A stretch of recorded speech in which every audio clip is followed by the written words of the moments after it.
As I mentioned in the previous video, I have used Even Steven quite often in my practice, but normally I've done it fully unplugged, which is fine because it's a good lesson on its own. Um, but this begs the question, well, why would you use computational thinking and coding for a lesson that is already good on its own? What does CT and coding offer that can't be done in the unplugged version? Well, I have two things that I want to talk about.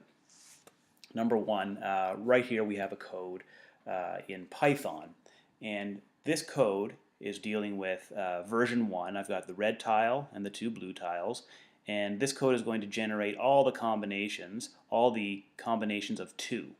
Okay, and we can see the results down there. I've already run this code. So red and blue 1, red and blue 2, blue 1, and blue 2. So those are all the combinations. Now, I can find the combinations for version 1 quite easily on paper. I'm not sure whether I need to code it. I can.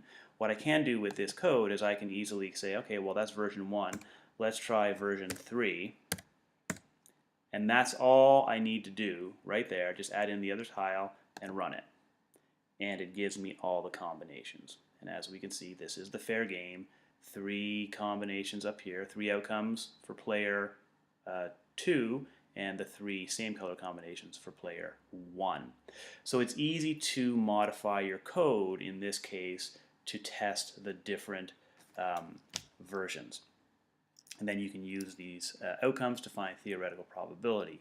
Again, it's a small number of tiles, so I can do this on paper quite easily. But what happens when we start dealing with part 2, when we have to add another color? I can take that same code, the one that I just had for version 3, 1 red and 3 blue, and I can add to it a number of yellows. And then I can test it. I can run the program, and I can see what the outcomes are. These outcomes I can then use to determine the theoretical probability for player 1 and player 2 winning. And if I don't get a fair game, then I know I need to change my number of yellow tiles. The reason why this is a good idea is because it becomes very confusing as the number of tiles increases to make sure you get all of the outcomes and that you're not missing any. I have seen many times students looking at the right answer, 1 red, 3 blue, 9 yellow, but thinking that it was wrong because they listed all the outcomes and they missed one, or they recorded one or more of them multiple times, and that skewed their numbers. They understood the concepts, they had good instincts, but they thought they were wrong, and that actually did more harm than good. Using a coding environment like this helps avoid that problem so that people can see the right answer that's right in front of them. Okay? I want to talk about something else that justifies the use of coding here. And let's go into Scratch. I have this program written for version 3, 1 red and 3 blue. And as we know, this is the fair version. And what I want students to understand is that when you run an experiment, even on a fair game, not every outcome is going to be fair, but also that as you increase your number of trials, your experimental probability approaches the theoretical. So in this case, we know the theoretical probability is 50% for player 1, 50% for player 2. But if I run 20 trials, so I've got a 20 in my loop here, what's going to happen? I don't get 50-50.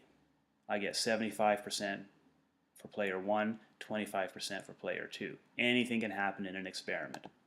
What happens here? Now it almost reversed.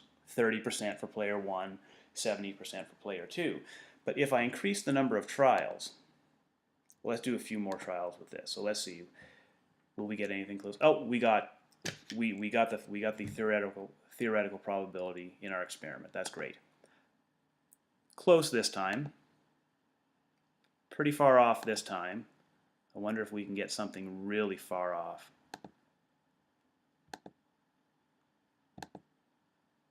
Yeah, there we go. So player 1 won 17 times, player 2 won 3 times, and it's supposed to be a 50-50 game. But we're using a small number of trials. So what they need to understand is when we do this and play 100 times,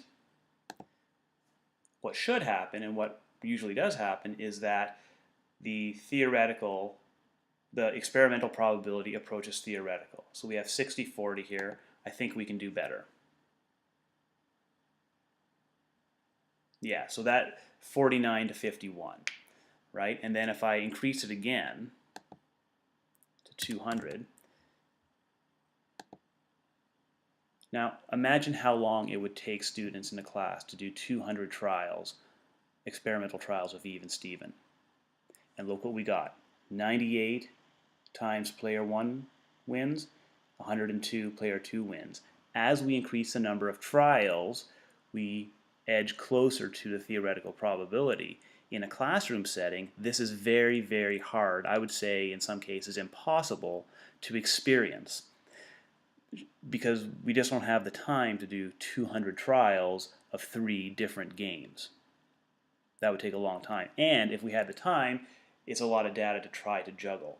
With the coding environment, it's faster. There are no mistakes in the data. And we can see the results, we can experience it very easily simply by increasing the number of repetitions.